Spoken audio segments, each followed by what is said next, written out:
Welcome back, y'all, to this segment of Cutting It Up, where I'm your host, Vernon Miles, and we have our special guest right here, a very special guest. So y'all don't want to go nowhere, so please stay in tune on this segment of Cutting It Up.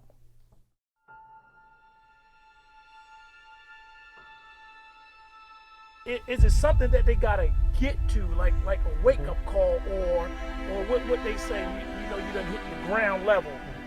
Gotta hit your Hit bottom. your rock bottom. Gotta hit your bottom.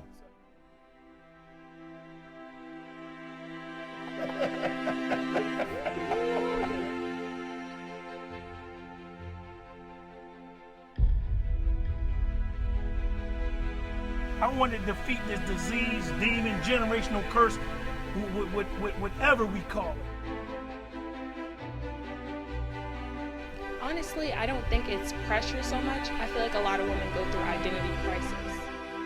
I'm taking so much on, but I forgot all about my disease. I thought I could relax and go and have a sip of wine, you know, because I was just so stressed, you know, and I needed extra help, and we didn't have a ministry like that. And I relapsed, and man, that's embarrassing. By me going for myself, I had to love myself. I had to get in line with God of my understanding, you know, to restore me back to a life of sanity. You know, I couldn't go for my wife. I couldn't go for my respect. I couldn't go for my children. I had to really go for myself. So I want y'all to stay in tune with me on this segment of Cutting It Up.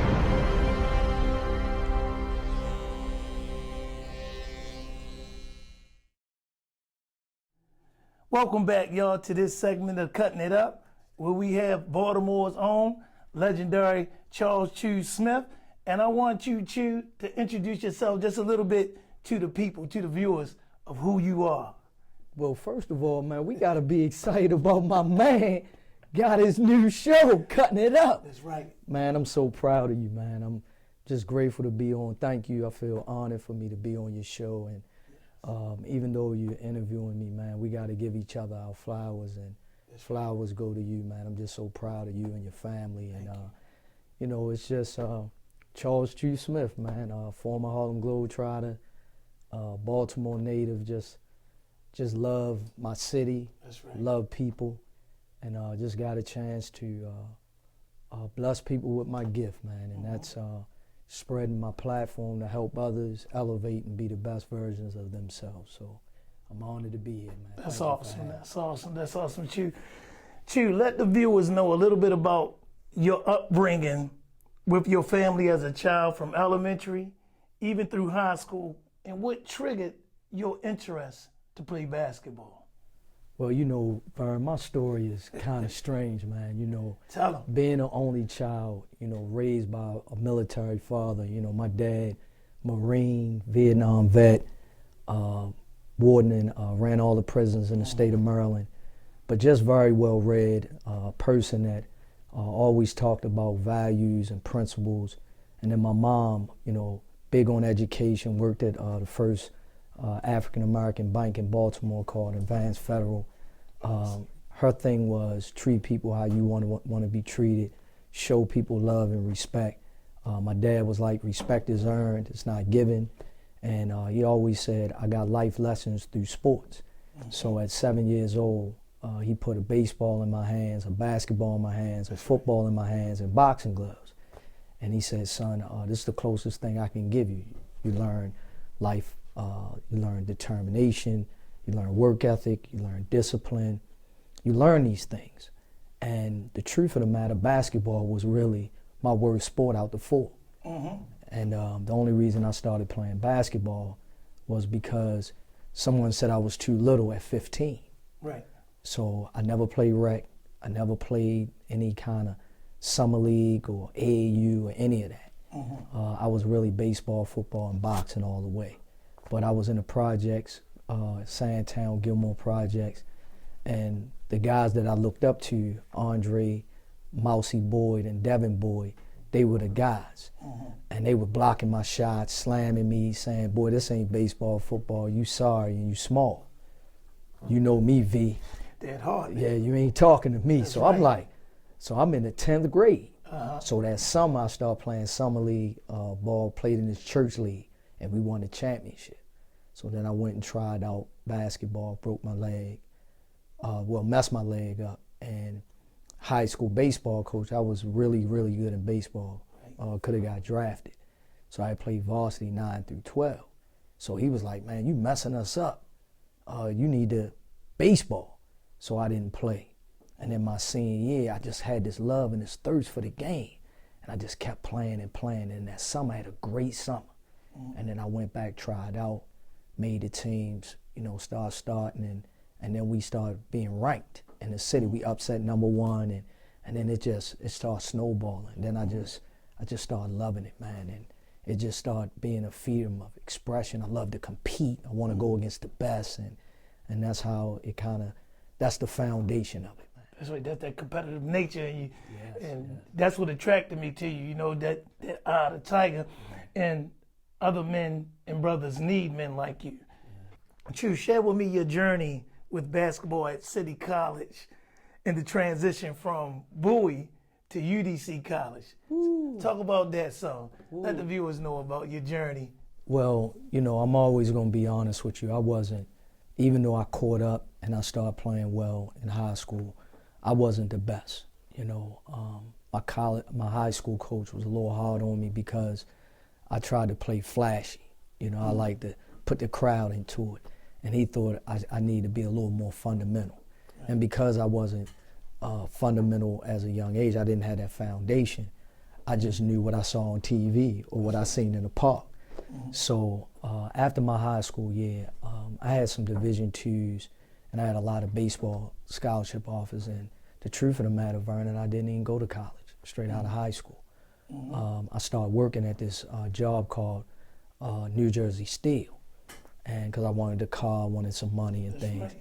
And then when I started hanging out, the guys that we grew up with, because I grew up in that environment, I'm around guys like Darius and dudes that were really putting work in the streets. That's right. And exactly. Right. So I wasn't about that, but I grew up in the neighborhood, and they loved my heart and things of that. So we would go to places like Disco Skate, mm-hmm. Painter's Mill, Shake and Bake, mm-hmm. and I was getting in a lot of fights and getting in trouble. So my dad, after that first semester, he said, man, almost got killed a couple times. Yeah. And he was like, boy, I'm going to kill you before I allow these streets kill you. Bowie keep calling. Why don't you go to Bowie? Mm-hmm. So I go to Bowie that second semester. I wound up playing. I didn't play because you got to have 24 credits to be eligible to play when you don't come straight in as a freshman. That's right. So I had a 3.7 the first semester. Second semester I had 3.5 in the summer. And then look at the luck of the draw. I do well, break my leg again. Mm-hmm. Get depressed, have like a 1-something, and then they put me off team. And then now I'm shook. So now I start working at Rent-A-Center. And then when I work at Rent-A-Center, that's the most amazing thing, man, because I'm working there doing repos and all that.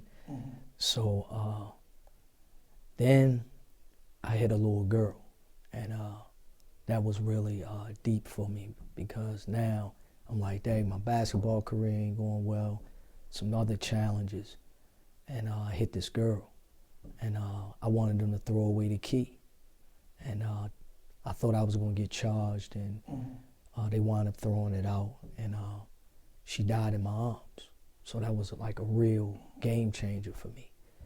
And at that point, I fought back, wound up playing, hurt my back, and then the Bowie coach named Kevin Brodus wound up going to UDC, and he was like, Choo, my grades dipped again, and he said, man, we're going to take you over here.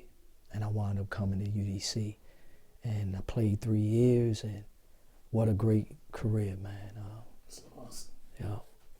And those things really brought out the best in you. Yes. I noticed in my life, I look at the comparison. Baseball was my sport, and we didn't get no looks. I mean, I was going to get signed at for the Pittsburgh Pirates organization in Scranton, Pennsylvania. And that wound up didn't happen. It's funny how listening to you, and I wound up going to Gatesville Community College, but by the time I came in, I didn't have enough credits to play on the full-time baseball team.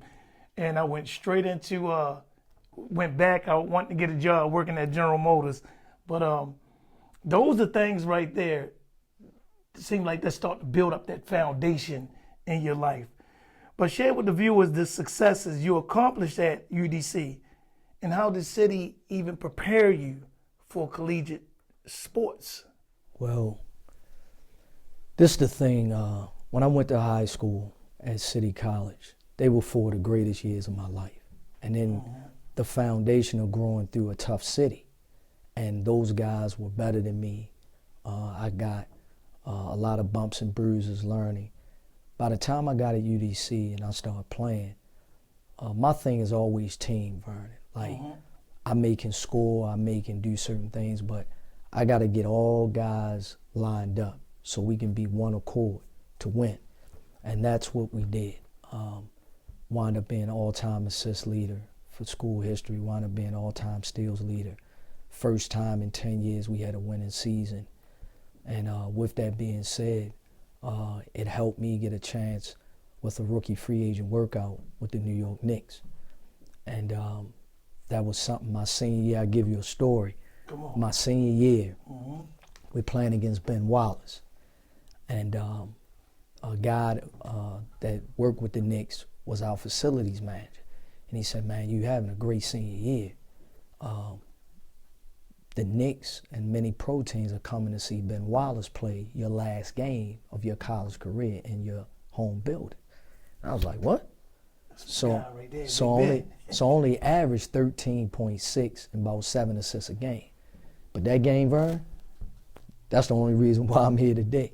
I had 25 and 9. So I was like, no, I'm scoring. I'm shooting. So that's how I got the invite.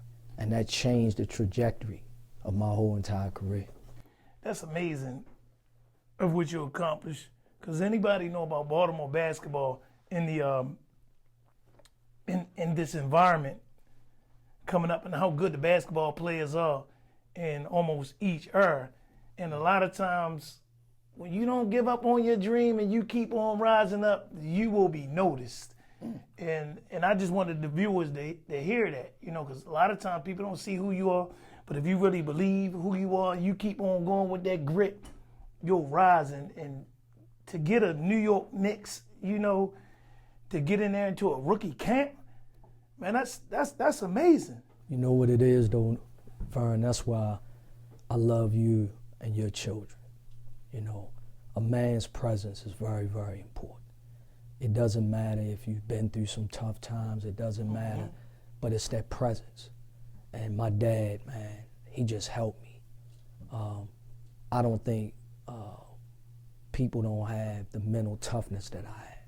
See, like, I understand how to accept my reality. I'm 5'9", I'm 155 plus pounds. That's my reality.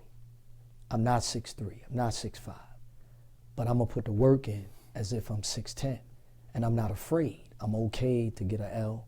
If you beat me up, that's not gonna last, because I'm gonna come right back at you again. You're gonna have to beat me up every day. That's right. And for me, I'm not gonna hide in the corner because you won. I'm gonna figure it out. And that's what life is about. That's why sports are so beautiful.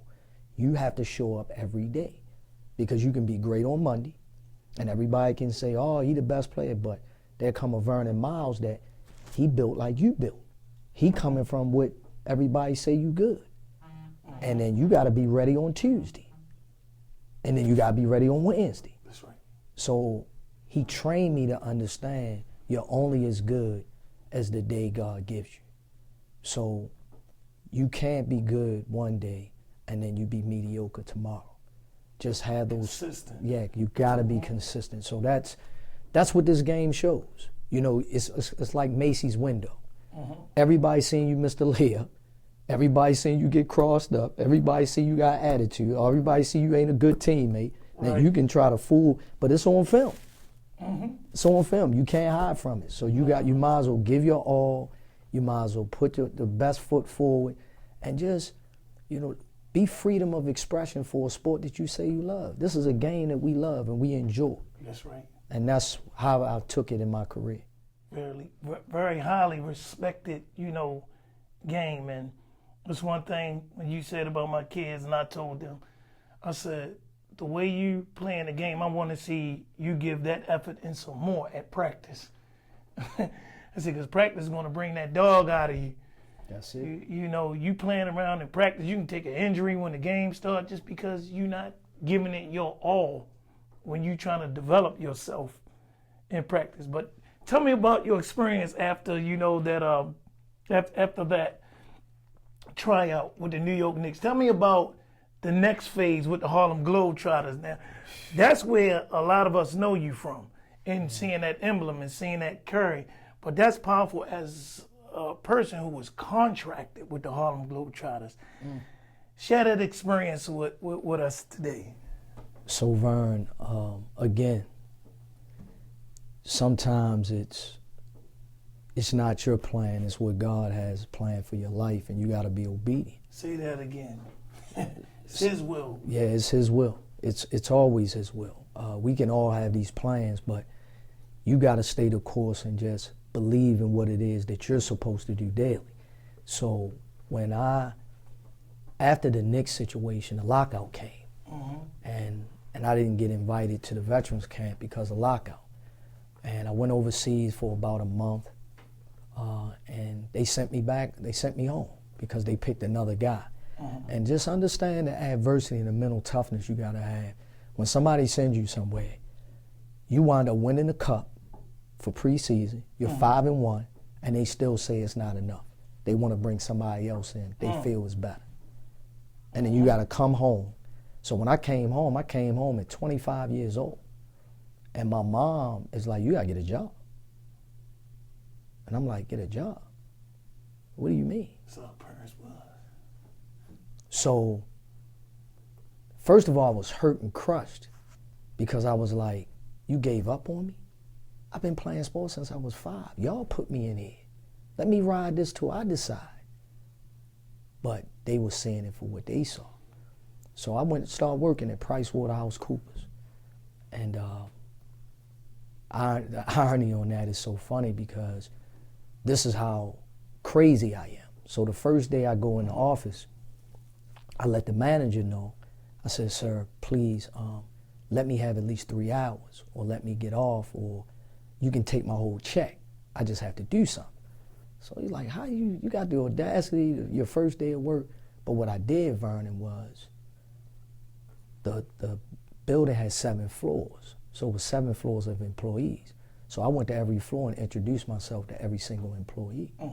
So that got back to the partner, which was a black partner named Larry Bailey, that had clients, Serena Williams, Shantae Moore, all of them, Keyshawn Johnson. So the third day of me working there, he said, can I get Mr. Smith come to my office? So I go to his office and everything, and he said, ho, I had to meet you. What made you go introduce yourself to every employee in that building? I said, my dad taught me that don't let nobody else write your own narrative. So when you're in corporate America, people will write their narrative for you if you're not careful.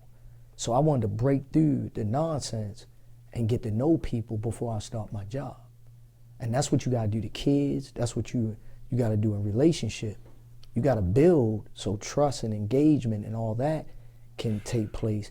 Now we can move because you know how I'm wired. So if there's certain things in the job that's happening, you're gonna know I come from good stock and I come from good purity. So now we can do the job. You can't feel like I'm trying to take your job or I'm trying to show you out or those kinds of things. So that's what was created. So he was blown away by that because that's how I answered him. So he said, son, we gonna have to have lunch. So we used to have lunch once a week. Everybody's like, how this man come in? I've been trying to work with him 10, 15 years. So he would just educate me. He would talk to me. I just would be a sponge. So after 3 months, he says, I heard you can really play ball. Think about this, man. He said, and you are a natural leader, and you're someone that can change the trajectory of people's thinking, and people will follow you. So I want you to roll. I want you to lead this job. Because you need to make money and get your own business. Vern. See, I'm different. Mm-hmm. This man making $500,000 a year in the mid-90s. This man said he wished he'd have left a long time ago. You ain't got to tell me twice. I'm out. I put my 2 weeks in. I went and played with the Atlantic City Seagulls. USBL. I went to the Summer League. See, I'm crazy. So I'm in the Summer League. This is how I got to the Trotters. So you asked me because I want you to hear the whole thing. So right. I'm at the Summer League. So I'm quiet. I'm on the bench. I mean, in the stands. I just got my gig. I ain't on nobody roster. Next thing you know, guys playing, 2 people get hurt. My man that played with me say, yo, Choo, you got your stuff we need? I'm like, yes, I do. Yo, they sent me, had me write, signed, get my waivers, all that stuff, and I played. Look at that. I'm ready. Then I go invited to the Rockford Lightning. I make that team. Randy Livingston get cut from the league. Then they cut me.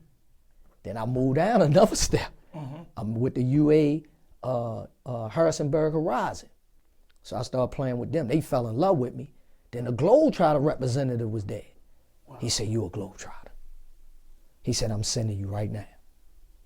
And the rest history. You know, the biggest part of this story, and I see how you and your team are developing children, because tough as I wanted to be coming up as a teenager, and I had to feel as though I had to make myself towards people, but I was scared inside. I was an introvert. Mm-hmm. I would have never went through each floor and introduced myself to each people. Because of you nervous within yourself. Right. A lot of things that we have to be taught, that your father taught you, that other fathers and parents, and some of us didn't have parents. Right. They didn't get taught that principle. You know, don't let corporate America write your story. Yeah. You know, those are things that when God put certain men in my life that broke me out of that shyness, being an introvert, and as I broke out of that, so many doors started opening up into here. Each door was opening up. That takes me back to that beginning when you started asking everybody on each floor and introducing yourself to each other. And that was the basic foundation for those doors to be open. My God. Mm. But upon retiring, because you had finished playing with the Harlem Globetrotters, so upon retiring from the Harlem Globetrotters, is that when you founded Choo Smith Youth Empowerment? Tell me about that. That's a great question. Because you kept going from level to level. You didn't stop. Most people would stop at a certain point. So one of the things when I was young, and all of us know it, we got the East Baltimore, we got the West Baltimore, we got park and recs. So we got rec centers all over, from Bocheck to Lyndhurst to, you know, we can go on and on, Madison, Bentlow. It's all these recs. And the one thing I learned, and it's no disrespect to anybody, but through my travels and the different cultures and the different ethnic backgrounds, I started realizing, like, we're not playing from an even playing field. So I started recognizing, like, hold up, man, you had access to that? Now I'm in Africa. Hold up. This Egypt? Wow. Oh, I'm in Europe. Oh, I'm in LA. I'm in Seattle. I'm like, y'all got all these resources, these opportunities, these ways. Like, there's no way you're failing because you got everything. So I started always like I wanted a community center with every single piece in it, every life skill, everything. And what I started doing is while I was playing, I was volunteering in the city. And then I was like, hold up, man. This kid can't develop off of this. Because I'm exposed now. What you saw. Yeah, like I'm like, oh, because it was fun. So what I realized, I had to look back, oh, they were just trying to teach us what not to do. So they were just housing our behavior, housing our mentality. Vern, it's about being developed. And you got to be around people that are high in on their consciousness and skill sets to develop you so you can be competitive to society. So you got to have people in there that know what they're doing and know how to tap into a kid and know how to develop a kid if a kid wants to be a mechanic or a kid wants to be. But ultimately, it's the person. It's not the job. See, it's not the money. It's the people we create so it's invested in the human capital. So that's what I was doing while playing. I'm learning. So now they making me an ambassador. So now I'm a sports ambassador for the tribe. So now I'm going to different places dealing with sports diplomacy. I'm like, wow, okay, God, this is what. But I was getting opportunities to run businesses. I was getting opportunities to act, to model. But God kept saying, get your butt back here to Baltimore. Yep. No, come back to Baltimore. So in 2001, I met this guy. This is the change. Was it 2000? No, it was 2000. So people really love the Globetrotters. Like, it's really crazy around the world. It ain't, it's bananas. I can't even believe, like, how they see the Trotters, right? Wow. So it was a guy that followed the Trotters for 43 years. I'm talking about, he knew Goose Tatum, he knew Metal Lark, he knew Curly. So I would do a lot of these clinics, I would do a lot of these performances, and he fell in love with me. And he said, listen, man, you got it. I need you to come to my restaurant. So I go to his restaurant. He said, have you ever thought about life after basketball? I said, I think about it all the time. And then he said, listen, I'm going to pick you up. Y'all going to be in College Station on Friday. I'm going to pick you up. I want you to meet my people. He said, you talked about the community center. You still got that? I had it on a little rough drive paper. So he said, I got something for you. So he picks me up. So we go, this guy was in oil, big time. So we go there, we drive it, and we go, and it's white guys with cowboy boots and hats, and they're in their mid-60s. So I'm by myself. So I'm a little nervous. I'm like, is they going to do, But I'm like, I'm cool. I called some people, let them know. Right. So when we get in, we on a table. That table long, and they got this big PowerPoint presentation. So they said, this is what we think of you. So I'm looking up there, and they got a picture with me in my uniform, a picture in a suit, and a picture, ordinary picture. Wow. And then they got Choo Smith Youth Empowerment on the center. But it wasn't Choo Smith Youth Empowerment, it was Choo Smith something center. Right. And then they had a 5-year plan. And then they had $20,000 an envelope and said, we're willing to invest $400,000 in you. Look at that. Now, I tell this story, but I kept this story in because I knew nobody would believe me. I only told personal people. But now people believe me because of what I'm doing now. So now it's believable because people are like, oh man, that ain't true, But that's where we are, and that's why I'm sharing it with you for the first time on camera. So after that, he said something that triggered me. And I was like, you know what, that's okay. I'm gonna do this back home. So he said, he said, can I talk to you after? So he took me outside because he was mad. He said, let me explain something to you. I know all about Maryland, I know all about Baltimore. Your people can't do it. Baltimore ain't ready to do it. Vern, let me explain something. Come on. I couldn't retire. I retired that day. That was 2000. I only been 3 years playing pro. I retired that day, Vernon. My goodness. I played 5 more years, but I retired. I could still play now at 53 because of the way I take care of myself, but I could have retired. It was like my drive changed, and I didn't even know it. And it kept going back to that man saying that.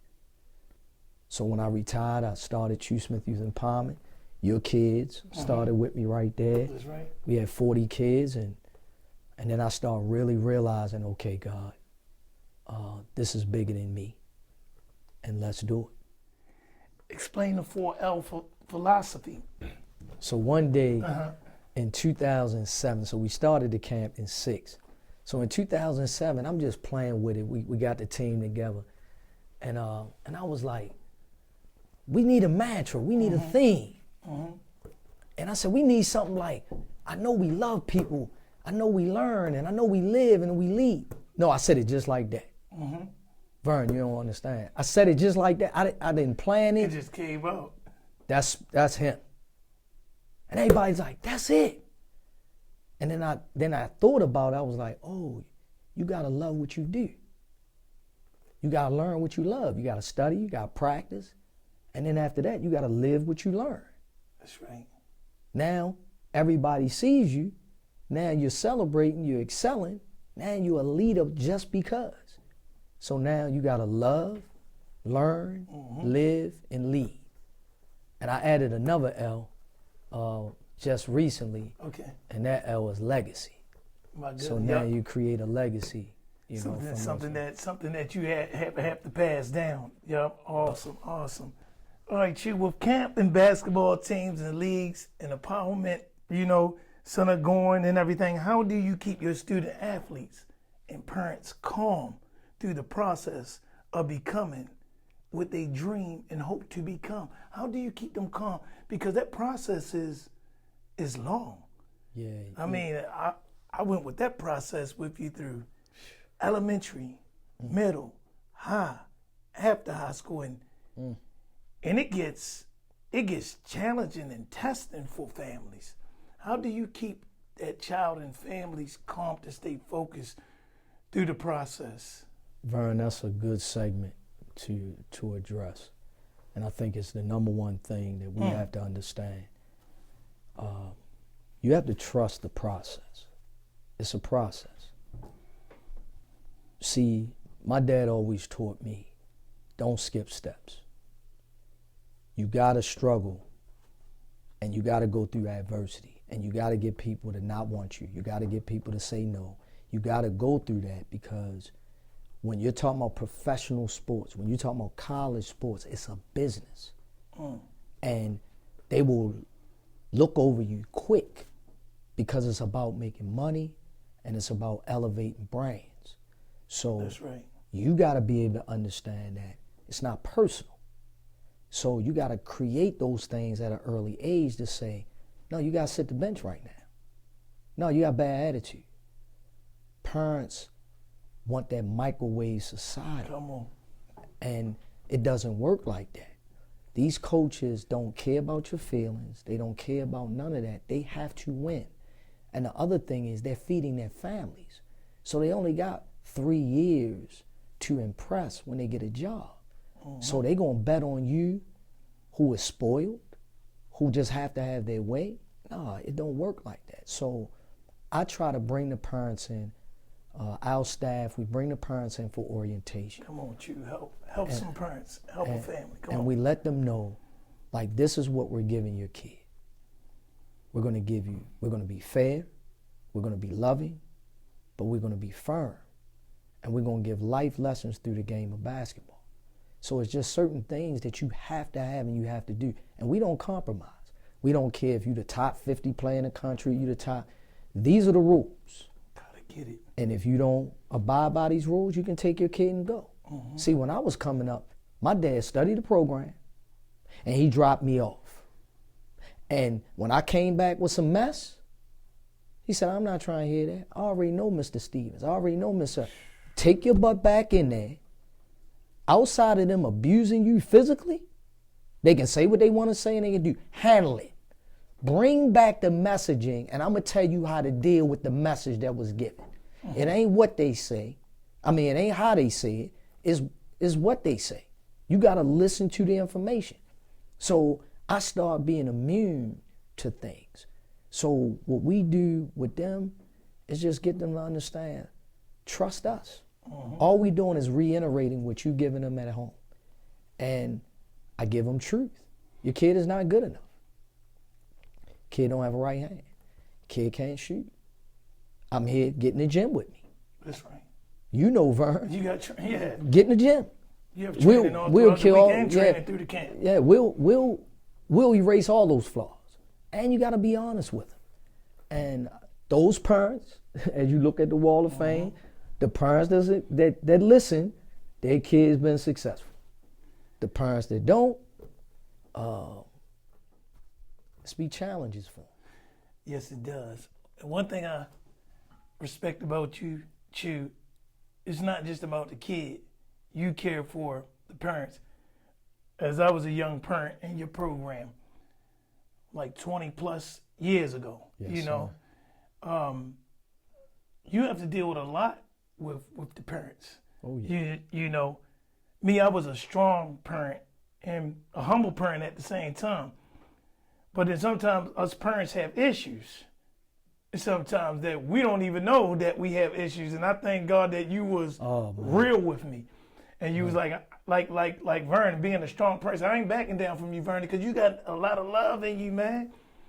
And I remember I was going through a stressful time paying for private schools and their grades not right at time and they not doing what they supposed to do. And then I wound up stressing and started going through my addictions with drinking. I remember one time, and this is a great program to have your kids and, you know, parents. This man came outside the barbershop with his cape on and was looking for me because he knew I belonged in the barbershop. And he jumped in my car and I had the drink in my hand. And this man said, Choo said, don't hide the drink. He said, come on, let's pray. This man just held my hands and he started praying with me. And I can remember that like it was yesterday. You know, Vern. And the tears just started flowing. You know the thing, Vern.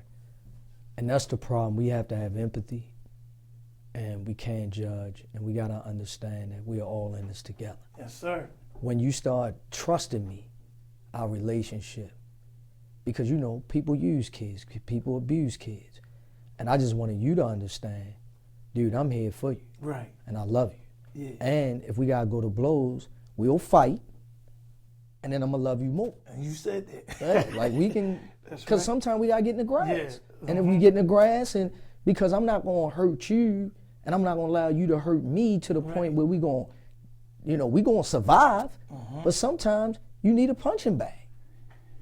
But that's how we expressed ourselves back then. But I knew that when you and I talked and you start, I knew we were going to be okay. That's right. Because your heart, man, like, see, people get things misconstrued. What I ask our parents to do is talk to me about what's really going on with you. There you go. Because the truth of the matter, the kid is affected by how you are. So if we all can get naked with each other, we're fine. We're going to go forward. We're going to go forward. And you start doing that. And you start realizing, man, I'm not here to judge you. I'm not here to this. We got to get Sterling. I think Sterling's one of the best players in the area. So my thing is, dude, it's my responsibility to give him everything, and you got to help me get that so he can be that. That's right. And you helped me erase a lot of different programs he was in that sometimes parents will be scarred. But then they looking at, okay, now we were Choo, now we looking at you, suspicious. Now we suspicious. You know, but I just thank God for you being so professional and going through the things you did. You help us take our mask off, so you know we can get naked and not afraid. You was funny, man. Boy, I used to be like, I said, boy, I'm gonna have to brawl this big dude. I told Steve, I said, Steve, is he all right? Do he know who I am, man? Like, I love him. I got stir. He said, True, he gonna be all right. Yo, I talked to him and stuff. I said, no, but that's what it's about. Right. That's what it's about, man. And I knew you just want the best for your son. Yes. And your daughter, because, you know, let's not forget India. Yeah. Oh, my goodness. She was, woo. Boy, I still think about, WNBA. But today they are strong individuals, even though they didn't continue to choose the path, but they are strong individuals becoming. They spent most of their time with you. Yeah. See, you more than just a coach and a director. You like an surrogate parent. Yeah, and you got a lot on your shoulders. Man, I love them, man. Yeah, I love them. I'm proud of you, man, with them, man. When I seen them, I think a year or two ago, man, just to see them grown, it's that's what it's about, man. Yes, it is.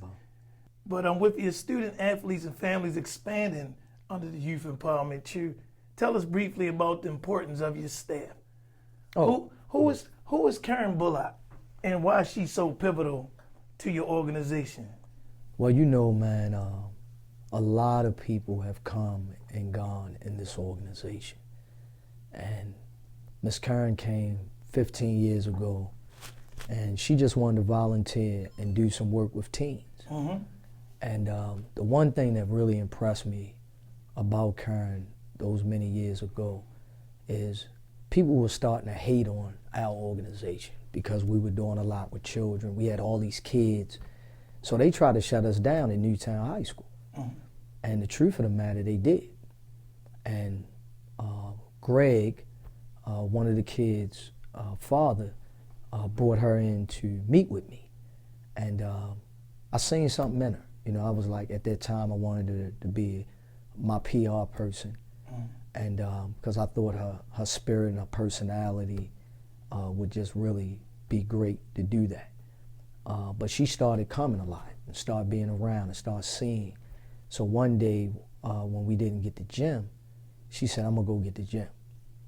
And she got that gym. Mm-hmm. And she convinced a lot of the different parties. And then she started being around me. I had stuff with Ray Rice and Michael Phelps. Look at that. And then Coppin called. And they wanted me to have a camp there. Man, and she went down there and handled it by herself. And came back and got me ESPN Rise for the national championship to perform every year. Mm-hmm. So I said, wow, and then she just, kept working, kept going and bringing her financial background.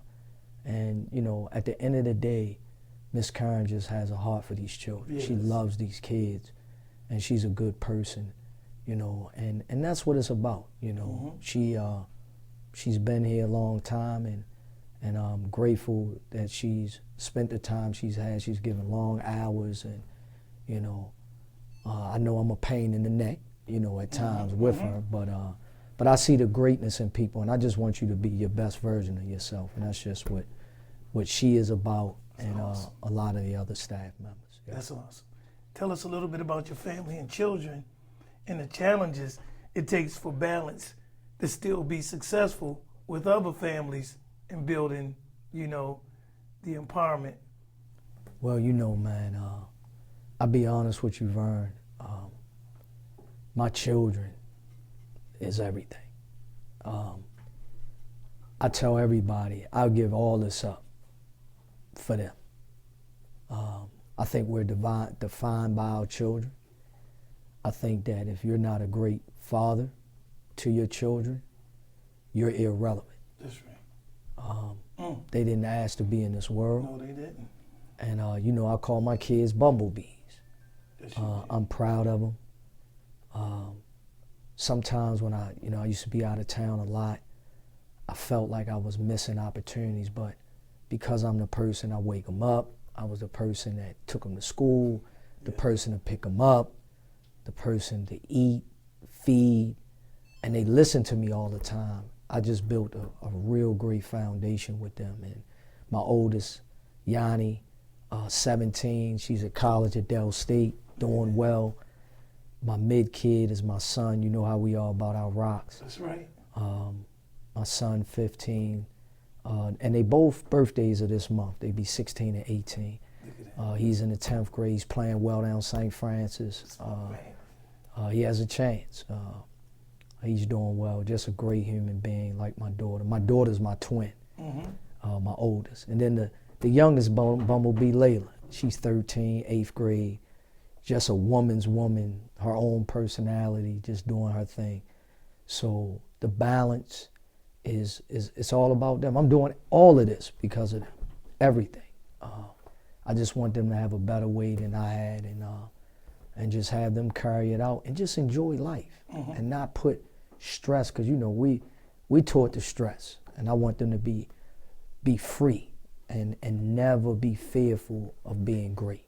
And Yeah, it's a question that I had later on, in the show, but I believe I know who it is. Who has been the biggest influence in your life? I mean, hands down, man. It's not even The Marine. it's that senior man, Yes. Charles Howard Smith Sr., man. Like, you know, every time I see him, Vern, I cry. You know, I'm dead serious. I hold my tears because he really prepared me. Like a lot of stuff that people go through, I got a toolbox to go to. So everything he gave me in every given situation, I'm able to take that toolbox and be ready for any kind of adverse situation. I'm able to think things through because I really listened to my dad. And because my dad always brought truth. He my hero, man, and the greatest human being.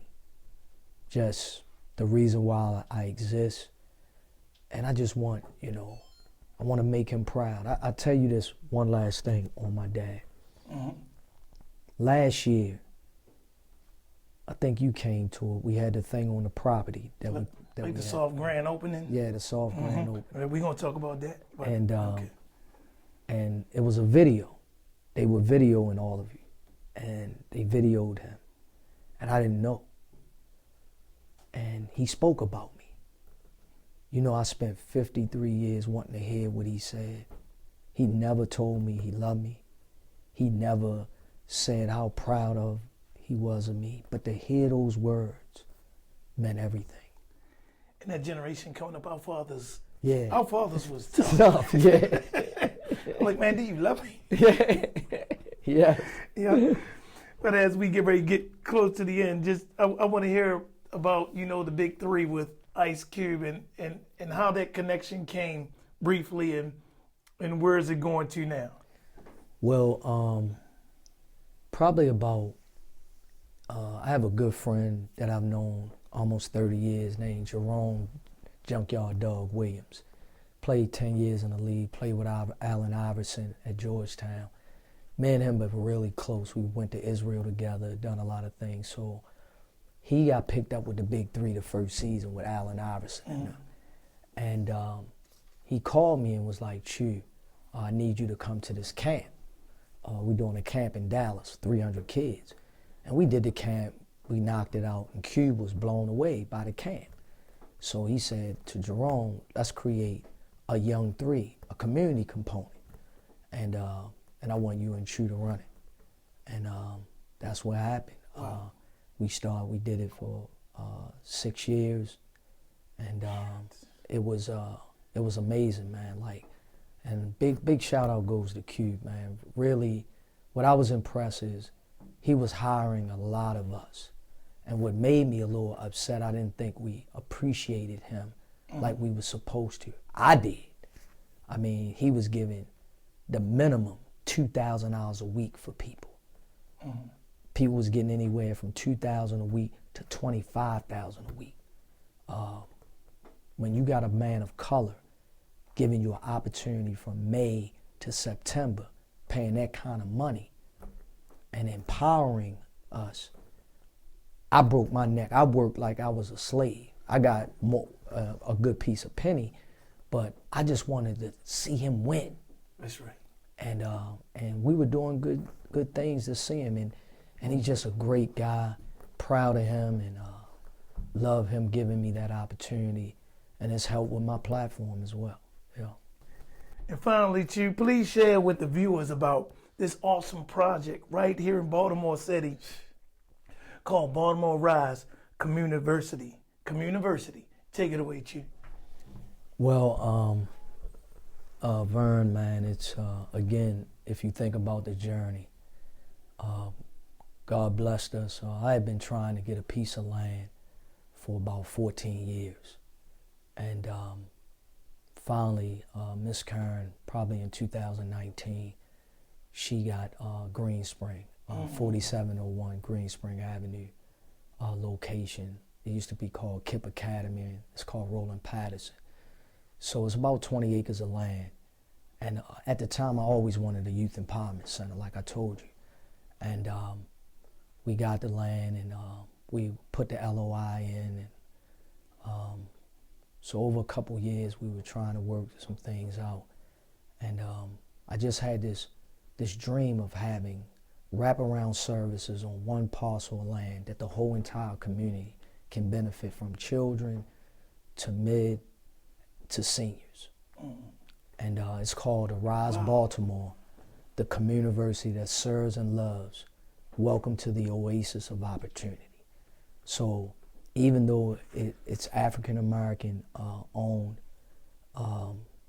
it's gonna build itself on inclusivity. It's gonna be inclusion. So we want all people to benefit from this. I'm a firm believer that through my travels, that it's no such thing as white and black. It's an indoctrination that somebody who had a lot of money and somebody that was in power started making that divide. I believe, I believe that we're all one, and that if you, the premise that shows that is when you take 5 kids and you look at them, an Italian kid, Jewish kid, African kid, Asian kid, you name it, and let them play. They're pure, they're innocent, they don't see color. We're God's children.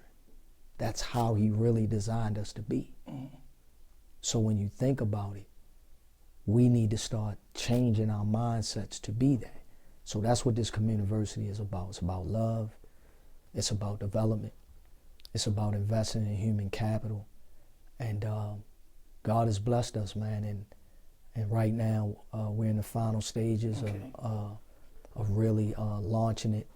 And it's taking a life of its own, man. Just to tell you what's going to be encompassed in there, we're going to have affordable housing, market rate housing, 20 to 25 townhomes.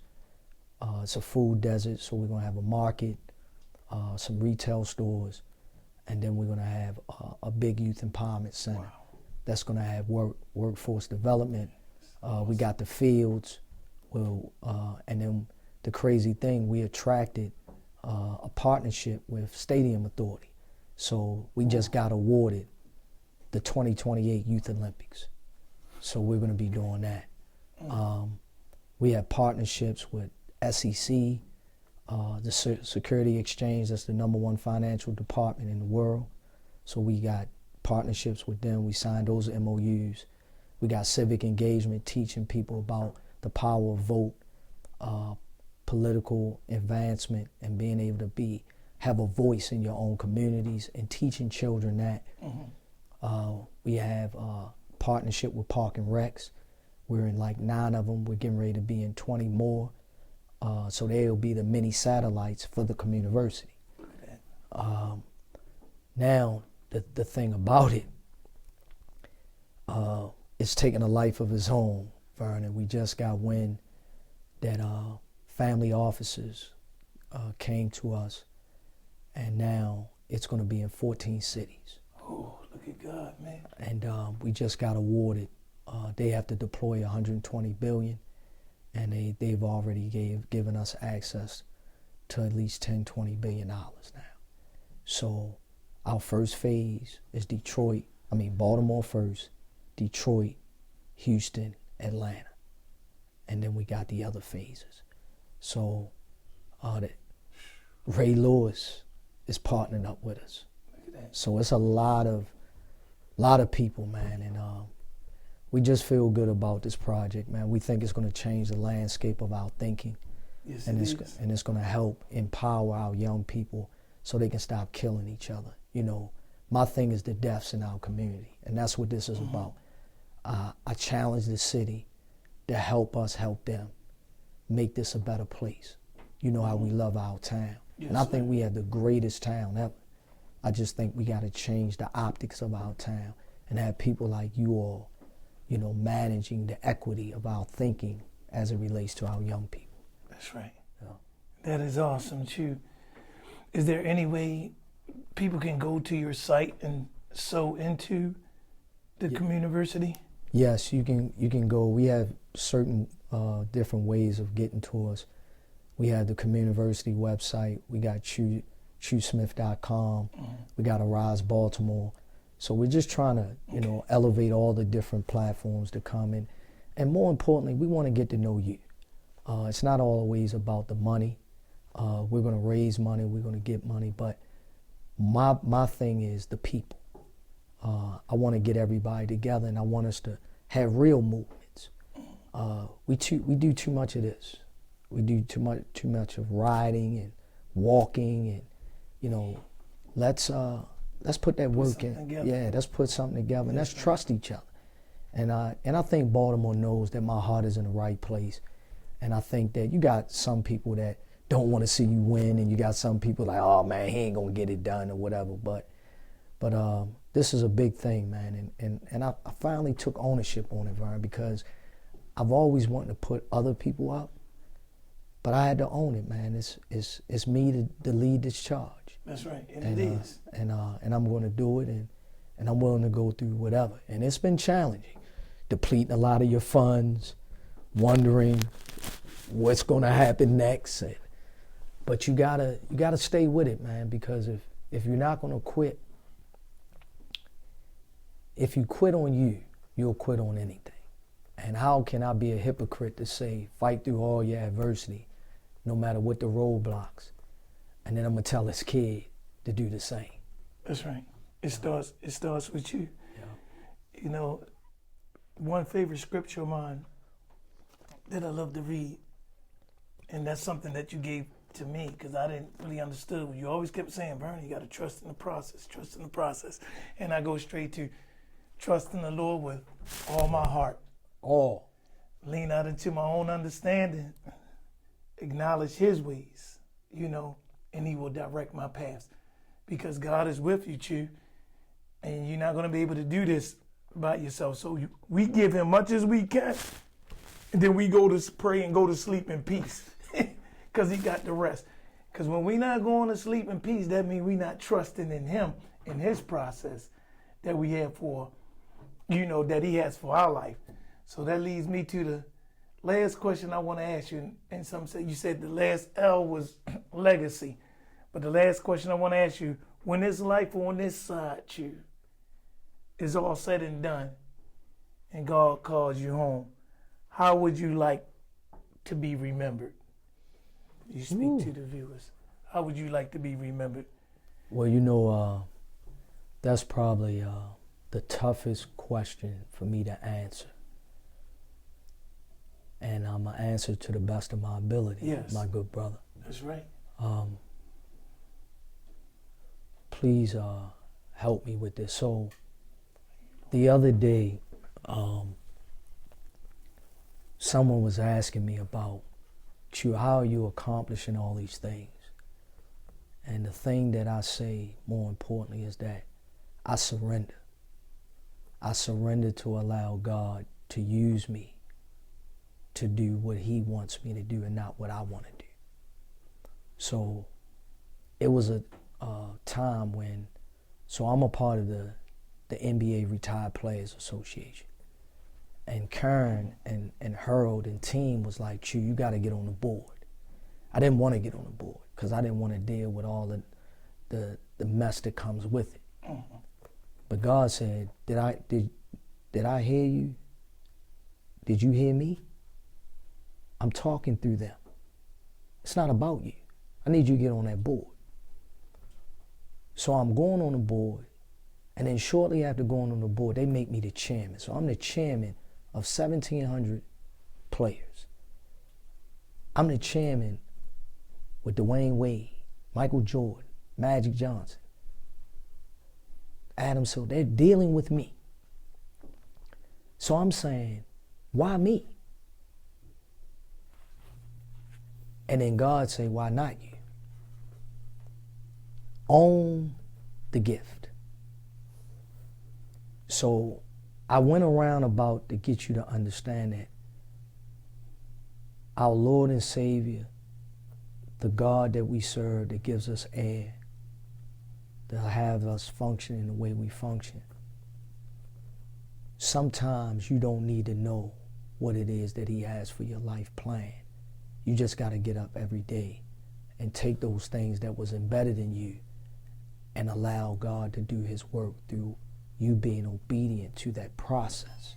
That's right. So I say all that to say, I want to be remembered that I gave my all and I sacrificed everything I could to allow others to win. I want the best for humanity. I want the best for people. And I want people to be able to say, man, he was true to it.